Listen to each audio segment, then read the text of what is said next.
అందరికీ నమస్కారం. నువ్వు ఇలా చెప్పా చేయకుండా మీ గూడానికి వెళ్ళిపోతే అశోక్ మామయ్య, అత్తయ్య, అలాగే ఇంట్లో వాళ్ళందరి పరిస్థితి ఏంటి అంటాడు. కళ్ళల్లో నీళ్లు వస్తూ ఉంటే అలాగే చూస్తూ ఉంటుంది కన్నమ్మ. టిష్యూ తీసుకొని తన కన్నీళ్లు తుడుస్తూ, ఇది చాలా విలువైనవి బంగారం, చిన్న చిన్న వాటి కోసం మనం ఇలా కన్నీళ్లు పెట్టుకోకూడదు అంటూ, చెప్పు, నేను అడిగిన దానికి జవాబు చెప్పు, నువ్వు ఇలా వెళ్ళిపోతావు మీ ఊరికి. మరి అత్తయ్య, మామయ్య, అలాగే బావలు ఇద్దరు కూడా పిల్లలు ముఖ్యంగా నీ మీద ఎంత ప్రేమ పెంచుకున్నారు. నువ్వు సడన్గా కనిపించకుండా పోతే వాళ్ళు ఎంత బాధపడతారు. నువ్వు నార్మల్గా మీ ఊరు వెళ్ళిపోతే ఎవరూ ఏమీ అనరు, కానీ ఇలా బాధపడి మనసు కకావికలం చేసుకొని వెళ్ళిపోతే వాళ్ళు ఎంత మదన పడిపోతారు. నీ మీద మామయ్య ఎంత ప్రేమ పెంచుకున్నాడు, నాకంటే నీకే బాగా తెలుసు అనగానే, మొన్నటి రోజున తనతో పాటు గూడానికి వస్తారన్న అశోక్ గారు కళ్ళ ముందు మెదలగానే, అవు చక్రమన్నా, నేనంటే వాళ్లకు చాలా ప్రేమ అంటుంది చిన్న చిరునవ్వు నవ్వి. కదా, మరిలా నువ్వు అర్ధాంతరంగా వెళ్ళిపోతే వాళ్ళు ఎంత కుమిలిపోతారు. అసలు మామూలు మనుషులు కాగలరా? నువ్వు వాళ్ళింటి మహాలక్ష్మిగా అనుకుంటారు. ఇప్పుడు చెప్పమ్మా, వెళ్తావా అనగానే కన్నమ్మ ఒక్కసారి కళ్ళు మూసుకొని గాలి పీల్చుకొని వదిలి ఈ చక్రి వైపు చూస్తూ, అలా అని ఇప్పుడు నాకు అక్కడికి కూడా వెళ్ళాలని లేదన్నా, నాకేటీ అర్థం కావట్లేదు, మనసంతా చాలా బాధగా ఉండాది అంటుంది. పిచ్చి తల్లి, నీకు ఈ అన్నయ్య ఉన్నాడు అని ఎప్పుడో చెప్పాను కదా. నీకిప్పుడు మీ అత్తారింటికి వెళ్ళడానికి ఇష్టం లేకపోతే నీ పుట్టింటికి వచ్చేసేయి అంటాడు అయోమయంగా, కొంచెం బాధగా చూస్తూ. పుట్టిల్లు నాకాడ ఉండాదన్నా, అమ్మ అయ్యతోటే అంతా అయిపోయినది కదా అంటుంది. ఒక్క క్షణం తన వైపు చిరుకోపంగా చూసి, మరి అన్నయ్య అంటావు, నా ఇల్లు నీకు పుట్టిల్లు కాదా? అయితే ఊరికే పేరుకు నన్ను అన్న అని పిలుస్తావా అంటాడు. వెంటనే తన చేయి పట్టుకొని, లేదన్నా, నాకు తోడబుట్టినోళ్ళు లేకపోయినా నువ్వు ఆ దేవుడిచ్చిన అన్నవి. మా కర్రీసీనిగాడు నన్ను చాలా ప్రేమగా సొంత చెల్లెల లెక్క చూసుకుంటాడు. ఆడికంటే ఒక ఆకు నువ్వు ఎక్కువ చూసుకుంటున్నావు నన్ను. నువ్వు ఎప్పటికీ నా అన్నవే అంటుంది. మరి అన్నయ్య ఇంటికి వస్తావా అంటాడు.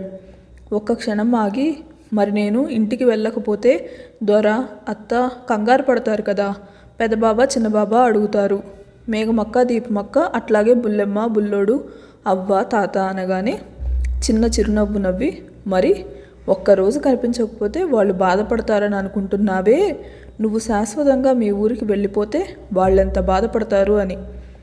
తన కన్నీళ్లు తుడిచేసి, ఏం పర్వాలేదు, అత్తకి మామకి నేను ఇన్ఫామ్ చేస్తాను, ఒక్క నీ భర్తకు తప్ప అంటూ కోపంగా చెప్పగానే కన్నమ్మ మాత్రం ఏం మాట్లాడకుండా, ఆ మనిషి గురించి నా కాడ చెప్పమాకన్నా, కట్టుకున్న ఆలిని ఒంటరిగా ఇడిసిపోయినోడు, పెనిమిటి కానే కాదు అంటూ బాధగా కళ్ళు మూసుకుంటుంది. తన్ని డిస్టర్బ్ చేయకుండా నేరుగా తన ఇంటి వైపు కార్ని పరుగులు పెట్టిస్తాడు చక్రి. కానీ దారంతా కూడా తన ఆలోచనలు పరిపరి విధాలుగా ఉన్నాయి. అసలు ఇషాన్ సోనియాని అలా ఎత్తుకు వెళ్ళవలసిన పని ఏంటి? ఒకవైపు తన భార్యను కూడా ఫంక్షన్కి తీసుకువచ్చాడని మర్చిపోయాడా? అలా ఎలా చేస్తాడనుకొని, కానీ తన వెనకే పరుగులు పెట్టుకుంటూ వస్తున్న సోనియా తల్లిని కూడా ఒక్కసారి గుర్తుకు తెచ్చుకుంటాడు.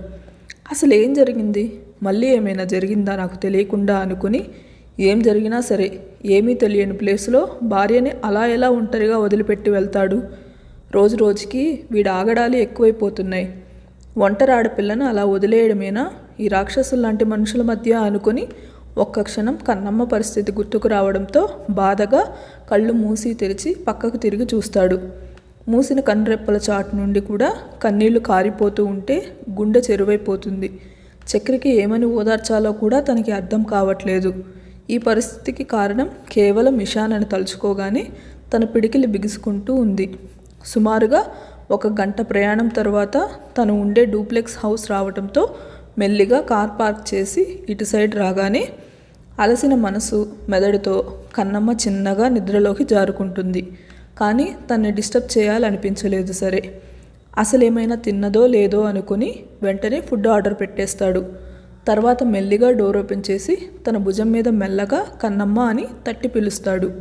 ఒక్క క్షణం ఉలిక్కి పడుతుంది. అసలు ఎంత ఆందోళనలో ఎంత డిస్టర్బ్గా ఉందో అర్థమవుతుంటే తన బాధ బయటికి కనిపించకుండా, నేనే బంగారం, అలా ఊరికే టెన్షన్ పడకు, పద అంటూ తన చెయ్యి మెల్లగా పట్టుకోగానే ఒక చేత్తో లెహంగా పట్టుకొని జాగ్రత్తగా దిగి చుట్టూ గమనిస్తుంది. అంతా కూడా పెద్ద పెద్ద ఇళ్ళున్నాయి. డూప్లెక్స్ హౌస్ ఒక్కటే. చక్రిది కాస్త సపరేట్గా ఉంది. విశాలమైన గార్డెన్, చాలా అందంగా ఉంది. వాచ్మెన్ కూడా ఉండటంతో అంతా లైట్స్ ఉన్నాయి. పరిగెత్తుకుంటూ రాగానే ఫుడ్ పార్సిల్ వస్తుంది, నువ్వు తీసుకొని రా అంటాడు. సరే బాబుగారు అనగానే కన్నమ్మ చేయి పట్టుకొని, పదరా ఈ అన్నయ్య ఇంటిని కూడా పావనం చెయ్యి. కాదు కాదు, నీ పుట్టింటికి రా అనగానే నా పుట్టిల్లా అన్నా అంటుంది కన్నీళ్లతో. అవును తల్లి, నీ పుట్టిల్లే, నీ ఇల్లే ఇది. నువ్వు ఎలా ఉండాలనుకుంటే అలా ఉండొచ్చు.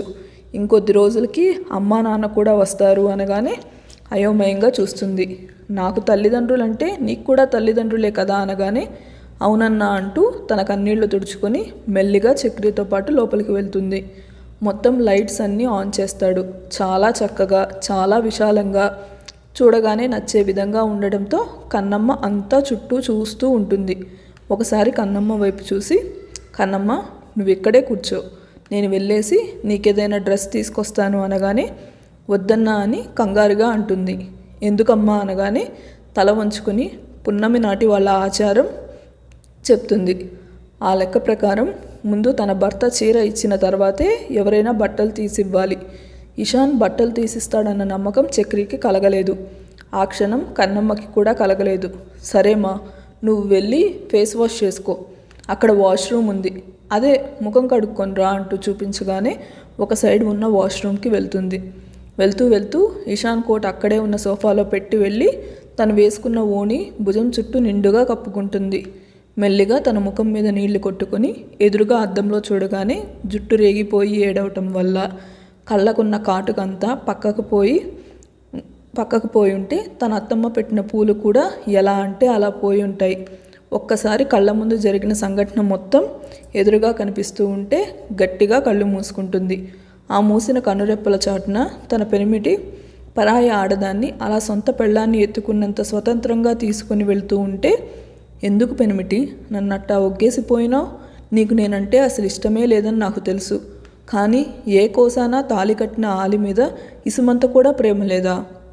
లేదంటే ఈ అడవి పిల్ల అంటే నీకు అసహ్యమా? ఎంత అసహ్యమైనా సరే సాటి ఆడపిల్లగా కూడా నా మీద నీకు జాలి కలగలేదా? అట్టా ఎట్టా ఒగ్గేసిపోయినావు ఆ రాక్షసుల మధ్య. వాళ్ళకంటే క్రూర జంతువులు చాలా మేలు.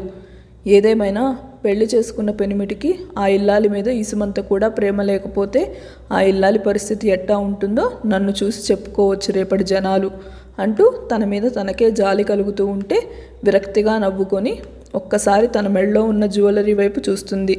వెంటనే కంగారుగా దాన్ని చేతిలోకి తీసుకోగానే ఒకవైపు వాళ్ళు లాగడం వల్ల తెగిపోయి కనిపిస్తుంది. వెంటనే దాన్ని చూసి, అయ్యా ఇవన్నీ నువ్వు నా కోసం ప్రేమగా కొన్న ఎలకట్టలేని బహుమతులు అంటూ పెద్ద పెద్దగా ఏడవటం మొదలుపెట్టి అలాగే బయటికి రాగానే కన్నమ్మ ఏడుపు సౌండ్ వినిపించి చక్రి పరిగెత్తుకుంటూ వస్తాడు. కంగారుగా ఏమైందమ్మా, ఎందుకు ఏడుస్తున్నావు అనగానే ఒకవైపు తెగిపోయిన చైన్ వైపు చూపిస్తూ, అన్నా ఇదేంటో తెలుసా? అయ్యా నా పోయినసారి పుట్టినరోజుకి ఇదొక్కటే కాదు, నా మెడలో ఉన్న ఈ వస్తువులన్నీ కూడా, అలాగే నా చెవి కమ్మలు మొత్తం అయ్యే తీసుకొచ్చాడు. ఎంతో ప్రేమగా నా కోసం తెచ్చినవి. కానీ ఇవి నా జీవితకాలం ఆయన జ్ఞాపకాలుగా ఉంటాయి అనుకుంటే వాళ్ళు చేసిన పని వల్ల ఇది తెగిపోయింది. అన్నా అసలు నాకెందుకు ఇలా జరగాలి, నాకే ఎందుకు ఇలా జరగాలి అంటూ వెక్కి వెక్కి ఏడవటం మొదలు పెడుతుంది. బాధగా తన వైపు చూస్తూ వెంటనే, అసలు ఎందుకన్నా ఇట్టా జరుగుతూ ఉండాది? నా నుదుటిన ఆనందంగా ఉండే రాత లేదా అంటూ దీనంగా చూస్తూ ఉంటే తన్ని గుండెకు హత్తుకుంటూ, అలా అనకురా, అన్ని రోజులు నీవే, ఇక అన్ని సంతోషాలు నీ ఎదురుగా ఉంటాయి.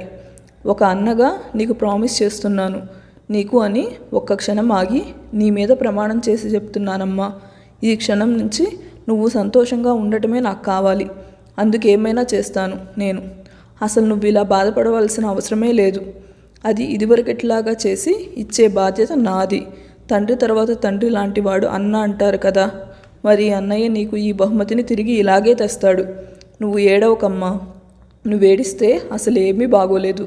ఇదివరకెట్లా చలాకీలా ఉండే కన్నమ్మ కావాలి మాకు, అంతే అంటూ అప్పుడే వచ్చిన వాచ్మెన్ డోర్ సౌండ్ చేయడంతో తనను అక్కడే కూర్చోబెట్టి ముందు వాటర్ తాగించి ఇప్పుడే వస్తానుండు అని ఫుడ్ తీసుకొని వస్తాడు.